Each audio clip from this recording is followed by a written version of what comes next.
જ્યારે આ 20-20 વર્ષ 18-18 વર્ષ 22-22 વર્ષ એક ઘરમાં દીકરી રહી હોય અને એને ત્યાંથી ઉખાડીને એક બીજા ઘરમાં મૂકવામાં આવે તો એને મૂંઝવણ નહીં થતી હોય?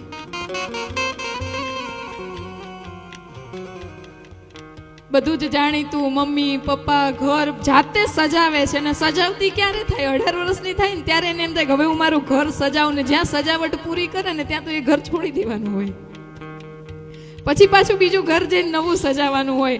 અને તોય ત્યાં જઈને પણ એવું કહેવાય કે દીકરી નાની હોય ને, કોઈ એમ કે ને કે આ તો મારા પપ્પા છે, ત્યારે એ છોકરી હામી થઈ જતી હોય કે હો મારા પપ્પાને નહીં કહેવાનું, એ મારા જ છે, કોઈના નહીં.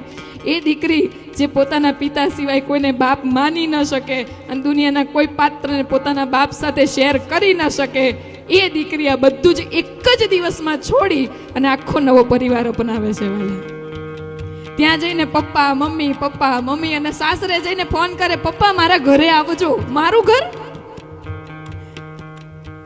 18 વર્ષ જે ઘરમાં રહ્યા ને 2 દિવસ એ ઘર છોડીને ત્યાં જતા રહ્યા, એનું મારું ઘર માની લીધું હાલા 2 જ દિવસમાં. મારા પપ્પા મારા મમ્મી છે ને પપ્પા આવું કહેતા હતા, એની વાણી સાંભળજો. ક્યાંય એવું નથી આવતું એના પપ્પા, ક્યાંય નથી આવતું એના પપ્પા. જ્યારે ભાઈઓ સંબોધન કરે ને સાસુ સસરાને ત્યારે એમ કે અમારે એના પપ્પા છે ને, એવું સંબોધન કરે. પણ દીકરી હંમેશા 2 પક્ષે મા બાપને સરખા રાખે છે. વાલા દીકરીઓ માટે તાળીઓનો ગડગડાટ હોય. ગમે એટલી દૂર હોય ને દીકરી તો પણ બાપને કઈ તકલીફ પડે તો એ દોડતી આવે છે.